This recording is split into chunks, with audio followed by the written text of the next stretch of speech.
Hi friends, ಎಲ್ಲರಿಗೂ ನಮಸ್ಕಾರ. Food junction ಕಾರ್ಯಕ್ರಮಕ್ಕೆ ಸ್ವಾಗತ.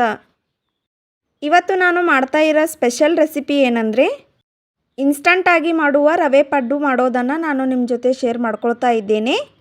ಈ ರೆಸಿಪಿಯನ್ನು ಕ್ವಿಕ್ಕಾಗಿ ಮತ್ತು ಟೇಸ್ಟಿಯಾಗಿ ಮಾಡ್ಕೊಳ್ಬೋದು.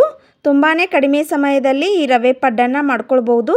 ಹಾಗಿದ್ರೆ ಮಾಡೋ ವಿಧಾನ ಹೇಗೆ ಅಂತ ತಿಳಿದುಕೊಳ್ಳೋಣ ಬನ್ನಿ. ಮೊದಲಿಗೆ ನಾನು ಒಂದು ಪಾತ್ರೆಯನ್ನು ತೆಗೆದುಕೊಂಡಿದ್ದೇನೆ.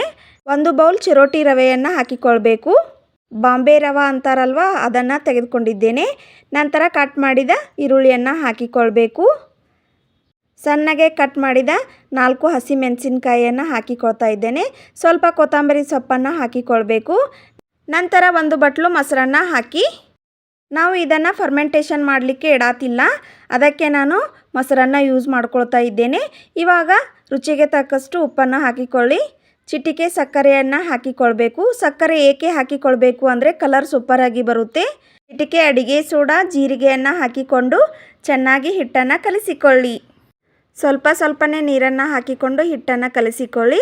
ಈ ರೀತಿ ಕನ್ಸಿಸ್ಟೆನ್ಸಿನಲ್ಲಿ ಬಂದರೆ ಸಾಕು. ಇವಾಗ ಗ್ಯಾಸನ್ನು ಆನ್ ಮಾಡಿಕೊಂಡು ಪಡ್ಡು ಹಂಚು ಕಾಯಲಿಕ್ಕೆ ಇಟ್ಕೊಂಡಿದ್ದೇನೆ. ಸ್ವಲ್ಪ ಬಿಸಿಯಾದ ಮೇಲೆ ಈ ರೀತಿಯಾಗಿ ಎಣ್ಣೆಯನ್ನು ಹಾಕಿಕೊಳ್ಬೇಕು. ಈ ಹಂಚನ್ನು ಬಿಸಿ ಮಾಡ್ಕೊಳ್ಬೇಕಾದ್ರೆ ಹೈ ಫ್ಲೇಮ್ನಲ್ಲಿ ಇಟ್ಟು ಬಿಸಿ ಮಾಡ್ಕೊಳ್ಳಿ. ನಂತರ ಹಿಟ್ಟನ್ನು ಹಾಕಿಕೊಂಡ್ಮೇಲೆ ಲೋ ಫ್ಲೇಮ್ನಲ್ಲಿ ಇಟ್ಟು ಇದನ್ನು ಬೇಯಿಸ್ಕೋಬೇಕು. ಆವಾಗ ಪಡ್ಡು ಸೂಪರಾಗಿ ಬರುತ್ತೆ. ಫ್ರೆಂಡ್ಸ್, ಈ ಪಡ್ಡು ತುಂಬಾ ಸೂಪರಾಗಿ ಬರುತ್ತೆ. ಖಂಡಿತ ನೀವು ಕೂಡ ಈ ವಿಧಾನದಲ್ಲಿ ಒಮ್ಮೆ ಟ್ರೈ ಮಾಡಿ ನೋಡಿ. ಇವಾಗ ಎಲ್ಲ ಹಿಟ್ಟು ಹಾಕಿಕೊಳ್ಳೋದು ಆದಮೇಲೆ ಇದನ್ನು ಲಿಡ್ಡನ್ನು ಕ್ಲೋಸ್ ಮಾಡಿ 2 ನಿಮಿಷ ಕಡಿಮೆ ಉರಿಯಲ್ಲಿ ಬೇಯಿಸ್ಕೋಬೇಕು. ನೋಡಿ, ಇವಾಗ 2 ನಿಮಿಷ ಆದಮೇಲೆ ಇದನ್ನು ತಿರುಗಿಸ್ಕೊಳ್ಬೇಕು. ಚಾಕುವಿನ ಸಹಾಯದಿಂದ ಈ ರೀತಿಯಾಗಿ ತಿರುಗಿಸ್ಕೊಳ್ತಾ ಇದ್ದೇನೆ. ಈ ರವೆ ಪಡ್ಡನ್ನು ತರಕಾರಿ ಕೂಡ ಹಾಕಿ ಮಾಡ್ಕೊಳ್ಬೋದು. ಗಜ್ಜರಿ, ಸೌತೆಕಾಯಿ, ಟೊಮೊಟೊ ಹಣ್ಣು, ಈರುಳ್ಳಿ ಈ ರೀತಿಯಾಗಿ ಹಾಕಿ ಮಾಡ್ಕೊಳ್ಬೋದು. ಟೇಸ್ಟ್ ಅಂತೂ ಸೂಪರಾಗಿ ಬರುತ್ತೆ. ಯಾರಿಗೆಲ್ಲ ಈ ರವೆ ಪಡ್ಡು ಇಷ್ಟ ಅಂತ ಪ್ಲೀಸ್ ಕಮೆಂಟ್ ಮಾಡಿ. ಹೀಗೆ ತಿರುಗಿಸ್ಕೊಂಡ ನಂತರ 1 ನಿಮಿಷದವರೆಗೆ ಇದನ್ನು ಚೆನ್ನಾಗಿ ಬೇಯಿಸ್ಕೋಬೇಕು. ನೋಡಿ ಫ್ರೆಂಡ್ಸ್, ಇವಾಗ ಪಡ್ಡು ರೆಡಿಯಾಗಿದೆ. ಎಷ್ಟು ಚೆನ್ನಾಗಿ ಕಲರ್ಫುಲ್ಲಾಗಿ ಬಂದಿದೆ ಅಂತ. ಇವಾಗ ಇದು ರೆಡಿಯಾಗಿದೆ. ಇದನ್ನು ಒಂದು ಪ್ಲೇಟಿಗೆ ಹಾಕಿಕೊಳ್ತಾ ಇದ್ದೇನೆ. ನೋಡಿದ್ರಲ್ಲ ಫ್ರೆಂಡ್ಸ್, ಕ್ವಿಕ್ಕಾಗಿ ರವೆ ಪಡ್ಡು ಹೇಗೆ ಮಾಡುವುದು ಅಂತ. ಇವಾಗ ನಾನು ಈ ರವೆ ಪಡ್ಡಿನ ಜೊತೆ ಚಟ್ನಿಯನ್ನು ಮಾಡ್ಕೊಳ್ತಾ ಇದ್ದೇನೆ. ಮೊದಲಿಗೆ ನಾನು ಸ್ವಲ್ಪ ಹಸಿ ಕೊಬ್ಬರಿಯನ್ನು ಹಾಕಿಕೊಳ್ತಾ ಇದ್ದೇನೆ.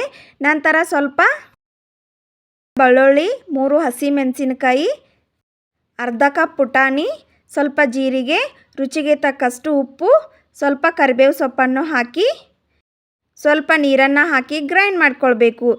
ಕೊನೆಗೆ ಕೊತ್ತಂಬರಿ ಸೊಪ್ಪನ್ನು ಹಾಕಿ ಇನ್ನೊಮ್ಮೆ ಗ್ರೈಂಡ್ ಮಾಡ್ಕೊಳ್ಬೇಕು. ಇವಾಗ ನಾನು ಒಗ್ಗರಣೆಯನ್ನು ಚಟ್ನಿಗೆ ಹಾಕಿಕೊಳ್ತಾ ಇದ್ದೇನೆ. ನೋಡಿ ಫ್ರೆಂಡ್ಸ್, ಇವಾಗ ಚಟ್ನಿ ರೆಡಿಯಾಗಿದೆ. ಈ ರವೆ ಪಡ್ಡಿನ ಜೊತೆ ಕೊಬ್ಬರಿ ಚಟ್ನಿ ಸೂಪರಾಗಿ ಟೇಸ್ಟ್ ಕೊಡುತ್ತೆ. ನೋಡಿದ್ರಲ್ಲ ಫ್ರೆಂಡ್ಸ್, ಎಷ್ಟು ಸುಲಭವಾಗಿ ರವೆ ಪಡ್ಡನ್ನು ಮಾಡ್ಕೊಳ್ಬಹುದು ಅಂತ.